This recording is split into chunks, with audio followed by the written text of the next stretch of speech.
Hindi repo में आपका बहुत बहुत स्वागत है। अच्छा जरा सोचिए, आधी रात का वक्त है, सब सो रहे हैं और अचानक हेलीकॉप्टरों की जोरदार आवाज से नींद खुल जाती है। दरवाजे पर कमांडो खड़े हैं।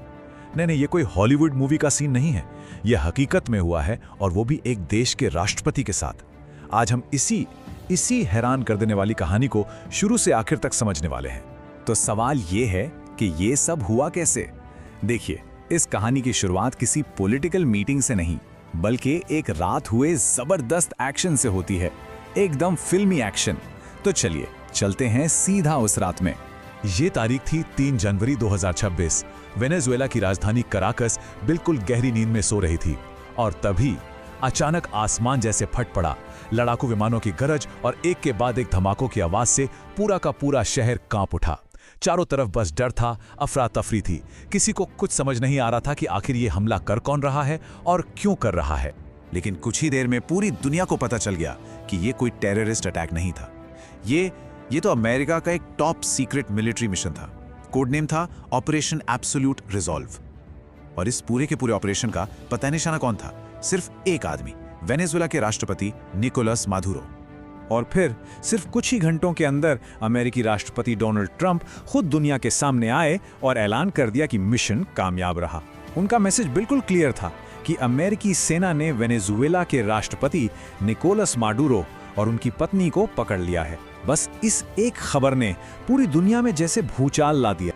पर यहाँ सबसे बड़ा सवाल खड़ा होता है, अमेरिका ने इतना बड़ा, इतना खतरनाक कदम उठाया तो उठाया क्यों?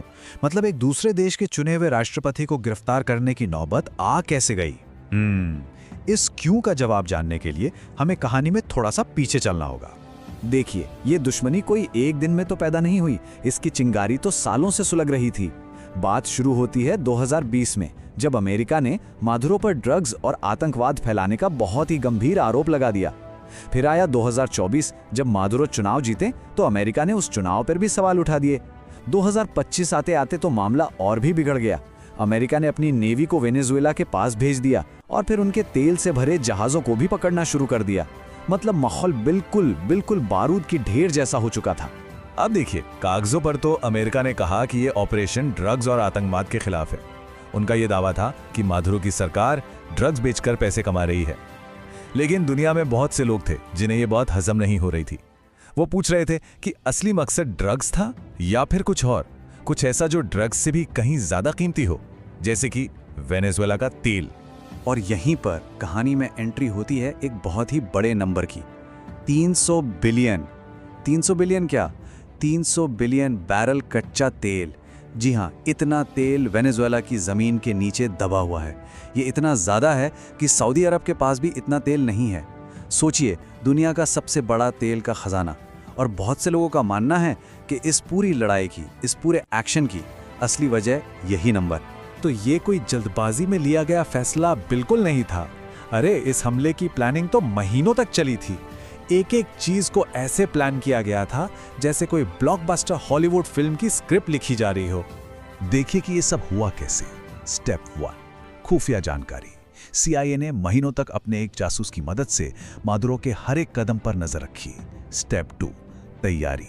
अमेरिका की सबसे खतरनाक कमांडो टीम डेल्टा फोर्स ने मादुरो के घर का बिल्कुल असली जैसा मॉडल बनाया और उस पर हमला करने की ना जाने कितनी बार प्रैक्टिस की। फिर आया स्टेप 3, हवाई हमले। ऑपरेशन वाली रात 150 लड़ाकू विमानों और हेलीकॉप्टरों ने वेनेजुएला के मिलिट्री ठिकानों पर बम बरसाए ताकि कोई भी बीच में ना आ पाए। और फिर step 4, final red. Delta force और FBI के एजेंट्स ने उस घर पर धावा बोला और मादुरो को दबोच लिया। लेकिन जैसा कहते हैं, हर एक्शन की एक कीमत होती है। इस हमले में वेनेजुएला और क्यूबा के 80 से भी ज्यादा सैनिक मारे गए। दूसरी तरफ अमेरिका का कहना था कि उनके सिर्फ 2 सैनिकों को हल्की फुल्की चोटें आईं। ये जो आंकड़े हैं, ये खुद बताते हैं कि यह ऑपरेशन कितना एक तरफा था। और बस कुछ ही देर बाद मादुरो और उनकी पत्नी की आंखों पर पट्टी बंधी हुई थी और उन्हें एक अमेरिकी मिलिट्री प्लेन में बिठाकर सीधा न्यूयॉर्क ले जाया गया। एक देश का राष्ट्रपति अब अमेरिका की हिरासत में एक कैदी था। अब जैसे ही ये खबर दुनिया में फैली, आप सोच सकते हैं कि क्या हुआ होगा। एक जबरदस्त हंगामा मच गया। हर देश की अपनी अपनी राय थी और पूरी दुनिया साफ साफ 2 टीमों में बटी ही नजर आ रही थी। यूनाइटेड नेशंस में तो जैसे तूफान ही आ गया। ब्राजील, रूस और चीन जैसे बड़े बड़े देशों ने अमेरिका की इस कार्रवाई को सीधे सीधे गैर कानूनी और गुंडागर्दी कहा। उनका कहना था कि अमेरिका ने एक आज़ाद देश पर हमला कर दिया है। अरे यहाँ तक कि यूएन के जो सबसे बड़े अधिकारी हैं, उन्होंने भी इसे एक बहुत ही खतरनाक मिसाल बताया।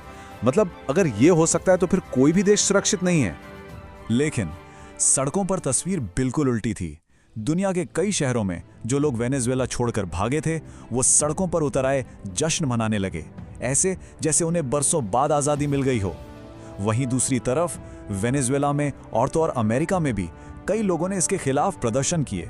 उनके हाथों में बैनर थे जिन पर लिखा था, तेल के लिए खून नहीं। तो अब आता है सबसे बड़ा सवाल। मादुरो तो अब नहीं है, पर अब वेनेजुएला का होगा क्या? देश की कमान अब किसके हाथ में जाएगी? तो जैसे ही मादुरो को ले जाया गया, वेनेजुएला की सुप्रीम कोर्ट ने उनकी जो वाइस प्रेसिडेंट थी डेल्सी रॉड्रिगेज, उन्हें देश की नई इंटरिम प्रेसिडेंट यानी कि अंतरिम राष्ट्रपति बना दिया। और ये जो डेल्सी हैं, ये मादुरो की सबसे भरोसेमंद और ताकतवर साथियों में से एक मानी जाती हैं। और ठीक इसी वक्त राष्ट्रपति ट्रंप ने एक ऐसा बयान दिया जिसने रही सही कसर भी पूरी कर दी। उन्होंने साफ साफ कहा, हम उस देश को चलाने जा रहे हैं। अमेरिकी तेल कंपनियां वहां जाएंगी और पैसा कमाएंगी।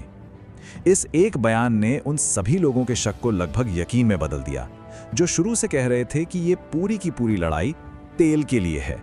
तो अब वेनेजुएला की कहानी एक बहुत ही अजीब मोड़ पर आ खड़ी हुई है। देखिए, सरकार में अभी भी मादुरो के ही लोग बैठे हैं। अमेरिका कह रहा है कि वो नए राष्ट्रपति को मान्यता तो नहीं देता, लेकिन उनके साथ काम जरूर करेगा। और देश का भविष्य, वो तो पूरी तरह से अनिश्चित है। किसी को नहीं पता कि कल क्या होने वाला है। और यहीं पर हम इस कहानी के सबसे बड़े सवाल पर आकर रुक जाते हैं।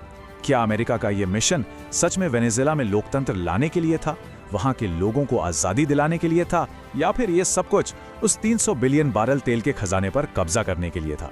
इस सवाल का जवाब तो शायद हमें वक्त ही देगा। लेकिन दुनिया की ऐसी ही बड़ी और उलझी हुई कहानियों को अगर आसान भाषा में समझना है तो हिंदी रेपो को सब्सक्राइब करना बिल्कुल मत भूलिएगा। मिलते हैं अगले विश्लेषण।